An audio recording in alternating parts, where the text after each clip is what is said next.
friends, welcome to Fabulous Chef. இன்னைக்கு நம்ம வீடியோல ஒரு டேஸ்டியான பிசிபெலாபாத் இல்லாட்டி சாம்பார் சாதம் எப்படி பண்றதுன்னு பார்க்கலாம்.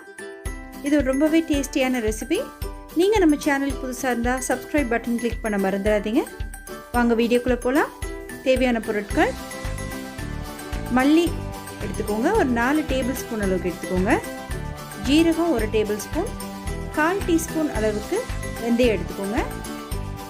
1 டேபிள் ஸ்பூன் கடலைப்பருப்பு எடுத்துக்கோங்க. இதெல்லாம் நம்ம மசாலா பவுடர் ரெடி பண்ணுறதுக்கு. ஒரு 15 சின்ன வெங்காயம் வேணுங்க. ஒரு கேரட், கொஞ்சம் பீன்ஸ் கட் பண்ணி வச்சுக்கலாம். ஒரு 3 ஆப்பிள் தக்காளியை இந்த மாதிரி பொடியாக கட் பண்ணி வச்சுக்கோங்க. அது கூடவே கொஞ்சம் கருவேப்பிலை எடுத்துக்கலாம்.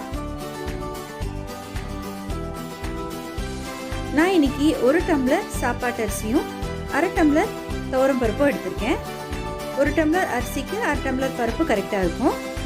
இப்போ அந்த அரிசியும் பருப்பையும் ஒரு பாத்திரத்தில் போட்டு நல்லா கழுவி தண்ணியை வடித்து எடுத்து வச்சுக்கலாம். இப்போ அந்த அரிசி பருப்பை ஒரு குக்கரில் போட்டு 4 டம்ளர் அளவுக்கு தண்ணி சேர்த்துக்கலாம். எந்த டம்ளரில் நீங்கள் அரிசியும் பருப்பு அளக்குறீங்களோ அதுலேயே தண்ணி எடுத்துக்கோங்க. 4 டம்ளர் அளவுக்கு தண்ணி சேர்த்துட்டு தேவையான அளவு உப்பு சேர்த்துக்கலாம்.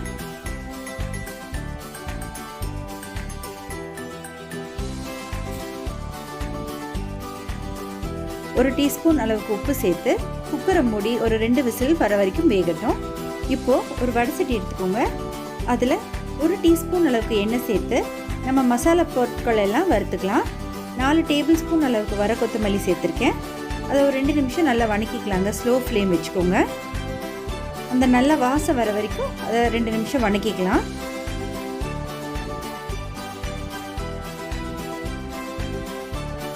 இப்போ நம்ம எடுத்து வச்சிருக்கிற 1 டேபிள் ஸ்பூன் அளவுக்கு ஜீரகத்தை சேர்த்துக்கலாம்.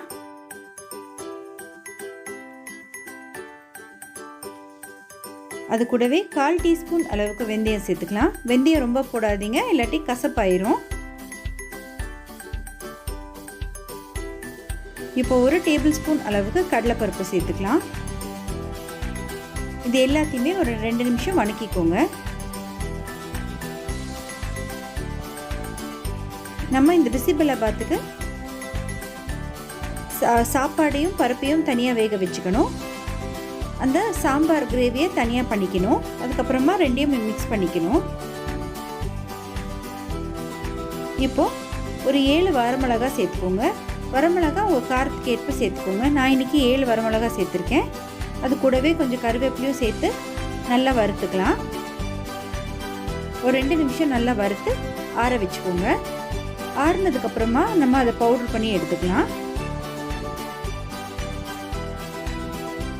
எல்லாமே நல்லா பொரிஞ்சு வர வரைக்கும் ஒரு 2 நிமிஷம் நல்லா வணக்கிக்கோங்க.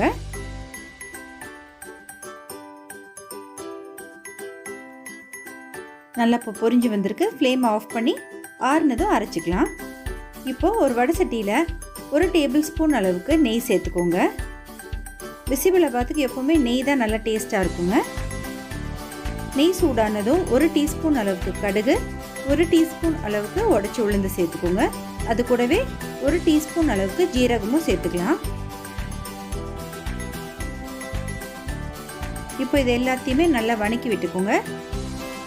உளுத்தம் பருப்பு நல்லா பொன்னிறமாக செவந்து வர வரைக்கும் வணக்கிக்கலாம்.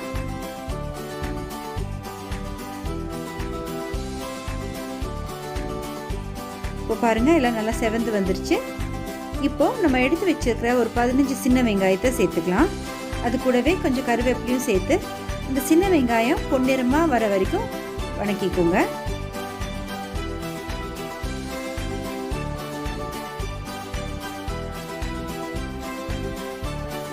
இப்போ நம்ம கட் பண்ணி எடுத்து வச்சிருக்கிற 3 தக்காளி பழத்தை சேர்த்துக்கலாம்.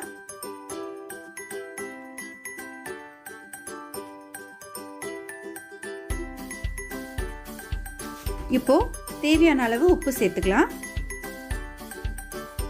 இப்போ பாருங்க, நம்ம வறுத்து வச்சிருந்த மசாலா பவுடரை இந்த மாதிரி நைஸாக அரைச்சி பவுடர் பண்ணி எடுத்து வச்சுக்கலாம்.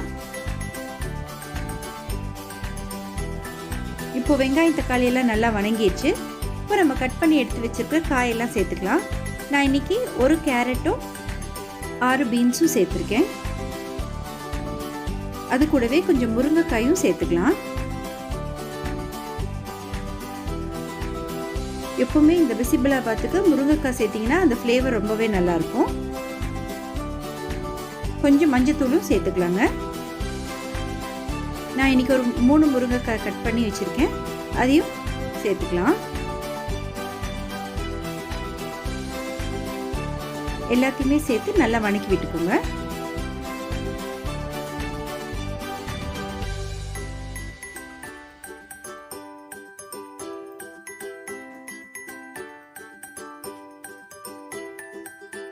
இப்போது நம்ம ரெடி பண்ணி வச்சுருக்கிற அந்த மசாலா பவுடரில் இந்த காய்ங்க கூட சேர்த்து எல்லாத்தையுமே நல்லா வணக்கி விட்டுக்கோங்க.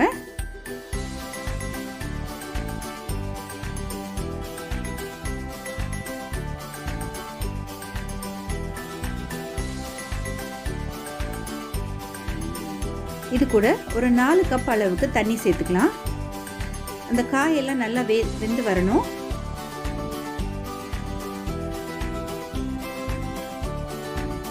இப்போ இதுக்கு தேவையான அளவு உப்பு சேர்த்துக்கலாங்க. நான் இன்னைக்கு 1 டீஸ்பூன் அளவுக்கு உப்பு சேர்த்துருக்கேன். ஒரு மூடி போட்டு ஒரு 5லேருந்து 10 நிமிஷம் நல்லா வேகட்டும். இப்போ நம்ம அரிசியும் பருப்பையும் செக் பண்ணி பார்க்கலாம். 2 விசில் வந்திருக்கு பாருங்கள். அரிசி பருப்பு ரெண்டுமே நல்லா வெந்து வந்திருக்கு. உங்களுக்கு இது கொஞ்சம் குழைய வேணும்னா நீங்கள் 3 விசில் கூட விடலாம். இப்போ நம்ம காயும் நல்லா வெந்திருக்கு. இப்போ இந்த கிரேவியில் கொஞ்சம் புளி தண்ணி சேர்த்துக்கலாங்க. அது கூடவே கொஞ்சம் கரும்பு சர்க்கரையும் சேர்த்துக்கலாம். ஒரு டேபிள் ஸ்பூன் அளவுக்கு கரும்பு சர்க்கரை சேர்த்துருக்கேன். அது கூடவே கொஞ்சம் பெருங்காயத்தூளும் சேர்த்துக்கலாம். ஒரு 1/4 டீஸ்பூன் அளவுக்கு பெருங்காயத்தூள் சேர்த்துக்கலாம்.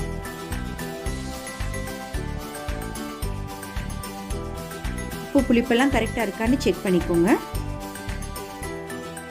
இப்போ அடுப்பை ஆஃப் பண்ணிடலாம். இந்த அரிசி பருப்பு சாதத்தை நல்லா கிளறி விட்டுக்கோங்க.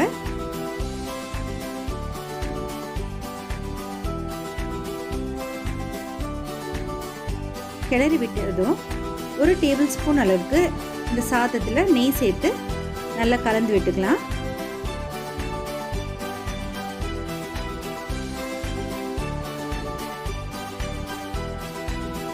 அரிசி பருப்பை நல்லா கலந்து விட்டதுக்கப்புறமா நம்ம ரெடி பண்ணி வச்சுருக்கிற அந்த கிரேவியை கொஞ்சம் கொஞ்சமாக சேர்த்து நல்லா மிக்ஸ் பண்ணிக்கலாம்.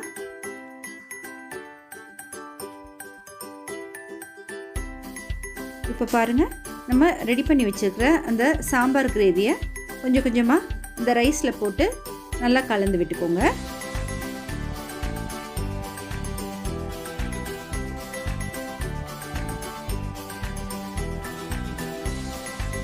பாருங்கள், எல்லாம் கலந்து விட்டாச்சு.